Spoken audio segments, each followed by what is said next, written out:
Welcome students.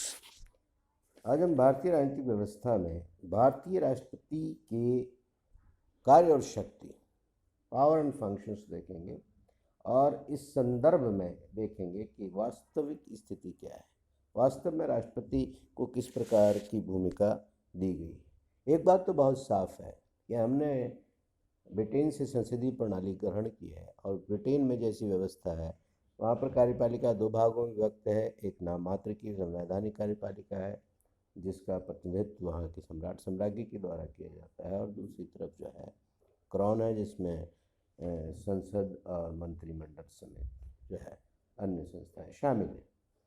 राष्ट्र तो भारत में भी उसी व्यवस्था का अनुसरण करते हुए कार्यपालिका को दो भागों में विभक्त किया गया है।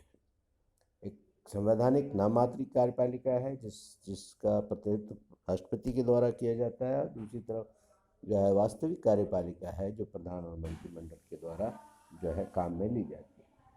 तो यहाँ पर भारत के राष्ट्रपति के नाम से ही जो है जिस प्रकार की परंपरा जो है वो ब्रिटेन में है कि सारे अधिकार वैधानिक रूप से, सारे शक्तियाँ वैधानिक रूप से वहाँ के सम्राट साम्राज्ञी में ही नीत है, उनके नाम से ही कार्य किए जाते हैं।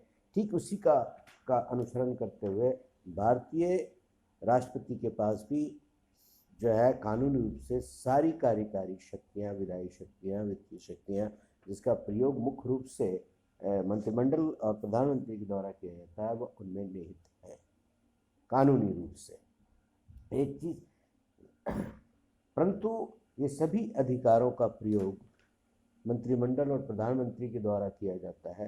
क्योंकि हमारे यहाँ संसदीय परंपरा है, आर्टिकल जो है 74-75 इस बात की गवाही देता है कि राष्ट्रपति जो है वह अपना कार्य मंत्रिमंडल के परामर्श से करेगा, जिसकी अध्यक्षता जो है प्रधानमंत्री के द्वारा की जाएगी।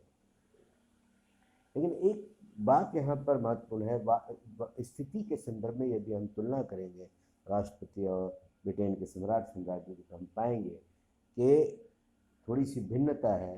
भारत में राष्ट्रपति को जो अधिकार दिए गए हैं उसका स्रोत संविधान है, जबकि वहाँ सम्राट और साम्राज्ञी के पास जो अधिकार है मुख्य रूप से वह अधिकार जो आज बचे हैं, जो वास्तविक अधिकार, वो इतिहास में सत्ता संघर्ष के परिणाम स्वरूप है।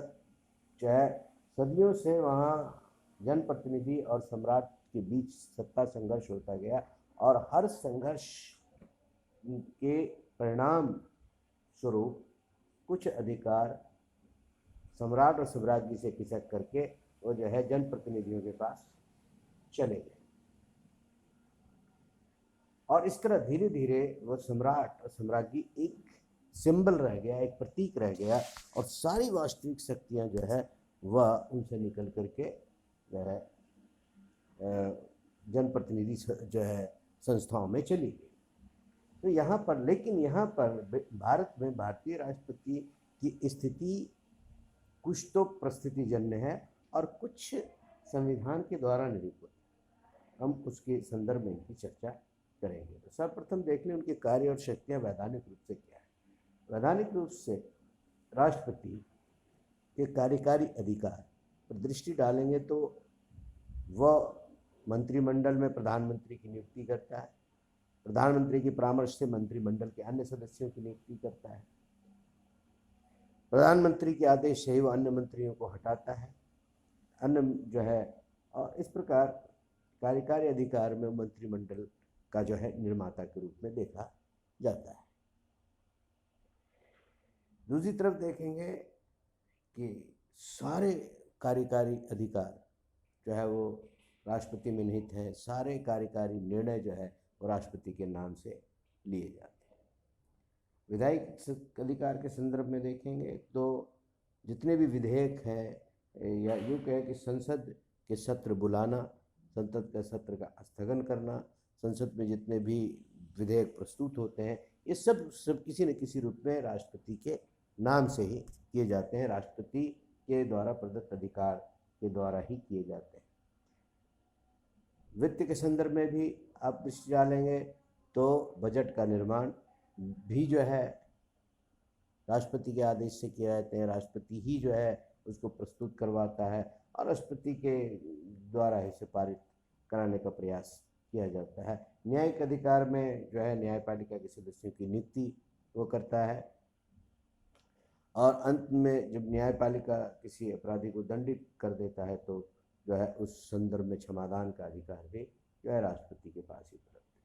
आपातकाल के अंतर्गत भी जो है घोषणा राष्ट्रपति करता है, राष्ट्रपति के द्वारा घोषणा की जाती है और राष्ट्रपति के द्वारा ही जो आपातकाल को जो है समाप्त किया जाता है। राज्यों में जो है राष्ट्रपति शासन भी जो है राष्ट्रपति के आदेश से लगाए जाते हैं। इसके अलावा जो है राष्ट्रपति के पास और अन्य अधिकार हैं, बहुत सारे क्षेत्र हैं जो है अनुच्छेद 5 और 6 में बहुत सारे क्षेत्र हैं जहाँ राष्ट्रपति को विशेष अधिकार दिया गया है। इस तरह से अन्य बहुत सारे राज्य हैं जहाँ पर जो है विशिष्टता के आधार पर विशेष अरेंजमेंट करने के लिए विशेष व्यवस्था करने का दायित्व जो है वो राष्ट्रपति पर लगा है। लेकिन इन सभी अधिकारों में जो है जो कॉमन चीज़ ये है कि राष्ट्रपति इनमें से कोई भी अधिकार स्वयं से के विवेक से इस्तेमाल नहीं करता और ये सारे अधिकार सारी शक्तियाँ जो है वह मंत्रिमंडल के सदस्यों के द्वारा जो है वो इस्तेमाल की जाती है और यही कारण है कि राष्ट्रपति इनमें से किसी भी कार्यों के लिए जिम्मेदार नहीं है। तो राष्ट्रपति केवल के नाम से ही काम किए जाते हैं, राष्ट्रपति जो है में ये सारी शक्तियाँ निहित है।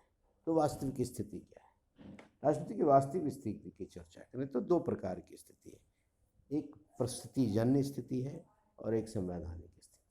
सबसे पहले हम परिस्थितिजन्य स्थिति में उन देखें कि राष्ट्रपति की क्या शक्तियाँ हैं।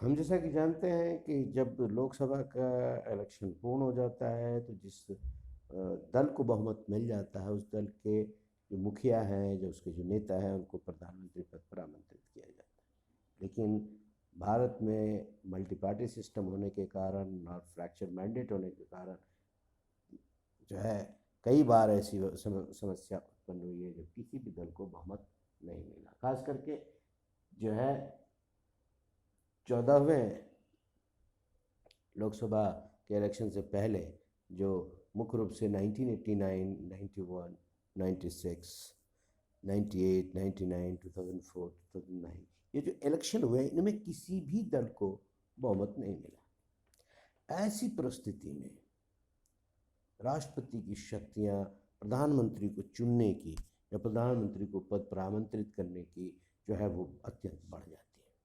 वो किसी भी व्यक्ति को उस समय जो है वो उस पद पर बुला सकता है, मंत्रिमंडल के निर्माण की दावत दे सकता है। लेकिन राष्ट्रपति ने अपने विवेक का प्रयोग करते हुए इन सभी चीज़ों में एक जो है परंपरा स्थापित की। पहले तो उन्होंने ये परंपरा स्थापित की कि जो यदि किसी भी दल को बहुमत नहीं मिलता है, जो तो लार्जेस्ट पार्टी है, जो सबसे बड़ा दल है, उसको जो है प्रधानमंत्री पद पर आमंत्रित करता है। परंतु उसे देखा गया कि बहुत सारे लोगों ने, जैसे 1989 में कांग्रेस के अध्यक्ष राजीव गांधी ने इनकार कर दिया, फिर दूसरे दल को बुलाया गया और इस प्रकार से जो है एक परंपरा विकसित हुई। लेकिन कुछ दिनों के बाद ये देखा जाने लगा एक नई परंपरा स्थापित की, जो पूर्व जो इलेक्शन प्री इलेक्शन अलाइंसेस है, यदि किसी ऐसे अलाइंसेस को बहुमत मिला है तो उनको जो है उनके नेता को जो है प्रधानमंत्री पद पर आमंत्रित किया जाने लगा। और इसमें भी एक और इम्प्रूवमेंट किया गया है कि सभी दल जो उस घटक में शामिल है उन सभी दल के मुखिया से सरकार के समर्थन की चिट्ठी जो है प्राप्त की जाने लगी। तो इस प्रकार से आप देखेंगे राष्ट्रपति की भूमिका कार्यपालिका के संदर्भ में, खास करके प्रधानमंत्री की नियुक्ति के संदर्भ में काफ़ी बढ़ जाती है। ठीक उसी प्रकार जो है यदि कार्यपालिका को बर्खास्त करना हो इस संदर्भ में कि कार्यपालिका ने या प्रधानमंत्री मंत्रिमंडल ने बहुमत खो दिया है और उसे सत्ता में रहने का कोई अधिकार नहीं है, तो इस संदर्भ में भी यदि मैंडेट फ्रैक्चर्ड है तो राष्ट्रपति की भूमिका बहुत बढ़ जाती है। दूसरे व्यक्ति को ऐसी स्थिति में प्रधानमंत्री के लिए आमंत्रण करने की जो बात होती है उसमें राष्ट्रपति की भूमिका अत्यंत बढ़ जाती है। एक एग्जाम्पल बहुत महत्वपूर्ण है कि जनता पार्टी 1977 में कई पार्टियों से मिल करके बनी थी और वो कांग्रेस को हरा करके सत्ता में आई। कुछ दिनों बाद जो है उसमें जो है डिवीज़न हो गया और मोरारजी देसाई को जो है सत्ता छोड़नी पड़ी।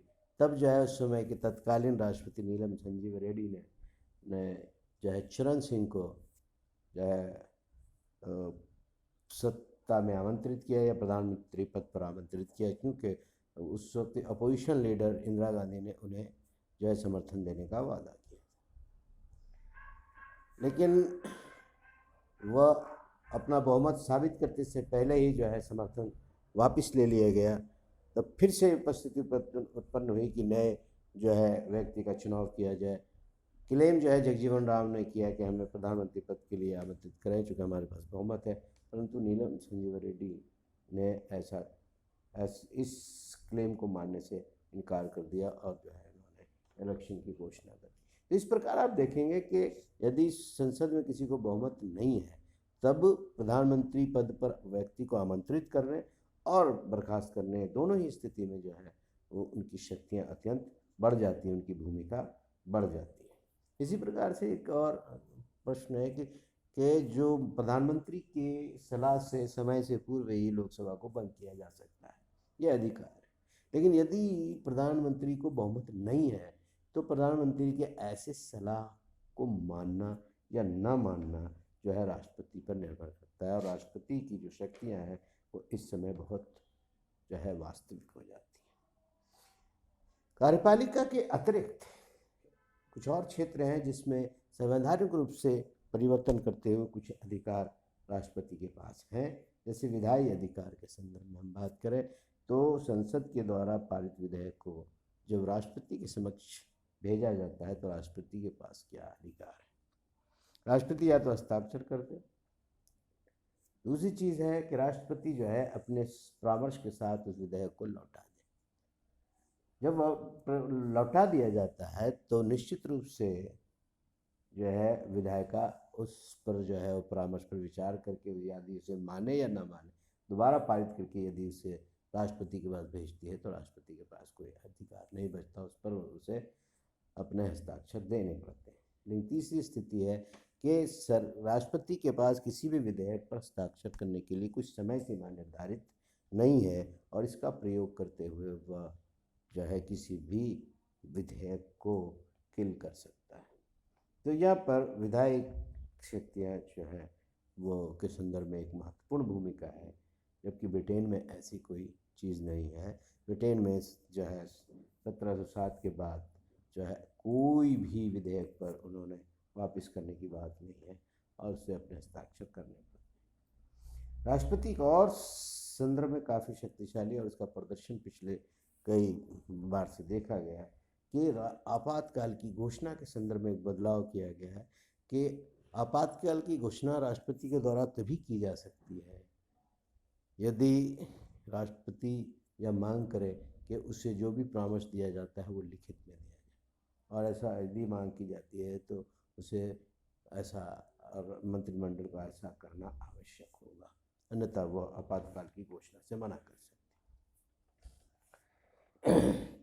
इसके अतिरिक्त राज्य में जो है राष्ट्रपति शासन की घोषणा है, इस संदर्भ में भी जो है मंत्रिमंडल के द्वारा किए गए परामर्श या भेजे गए परामर्श को राष्ट्रपति जो है वो एक बार के लिए लौटा सकता है। पिछले दिनों बिहार के संदर्भ में और यूपी के संदर्भ में 2 बार तत्कालीन राष्ट्रपति ने ऐसे परामर्श को लौटा दिया और इसका प्रभाव इतना व्यापक होता है कि एक बार राष्ट्रपति के द्वारा यदि इस प्रकार के परामर्श लौटा दिए जाते हैं तो फिर जो है मंत्रिमंडल की हिम्मत नहीं होती कि वह उससे दोबारा राष्ट्रपति के पास भेजे।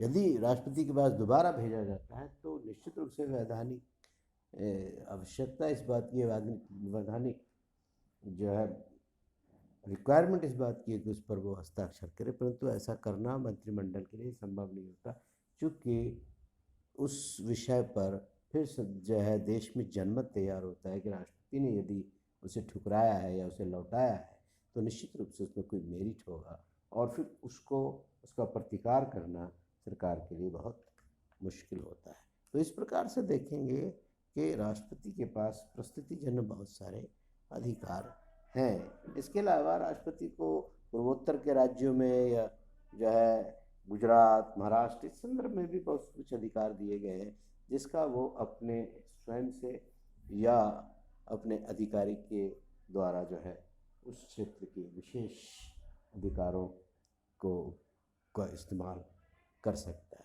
ज़रा वो जो है सेंट्रल यूनिवर्सिटीज़ के चांसलर के रूप में भी जो है राष्ट्रपति की भूमिका अत्यंत महत्वपूर्ण है और वो जो है इंडिपेंडेंट रूप से अपने विवेक के आधार पर इस संदर्भ में निर्णय लेने का अधिकारी होता है।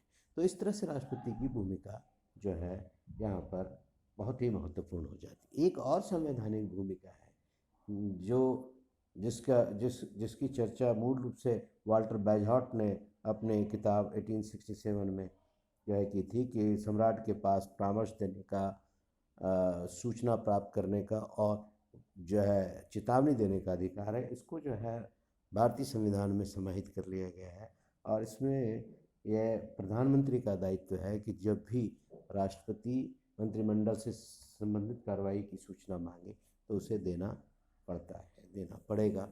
इसी के अतिरिक्त राष्ट्रपति चूँकि लार्जली ये नॉन पॉलिटिकल व्यक्ति होता है, जो है राजनीति से ऊपर होता है, इसलिए वह राष्ट्र के संदर्भ में यदि कोई ऐसी स्थिति उत्पन्न होती है और कोई निर्णय लेने की आवश्यकता है तो इस संबंध में मंत्रिमंडल को परामर्श भेज सकता है या मंत्रिमंडल को चेतावनी दे सकता है। तो इस तरह से राष्ट्रपति जो है कुछ संवैधानिक और कुछ परिस्थितिजन्य जो प्रक्रिया है उसके माध्यम से वह भारतीय राजनीति को प्रभावित करने की क्षमता रखता है।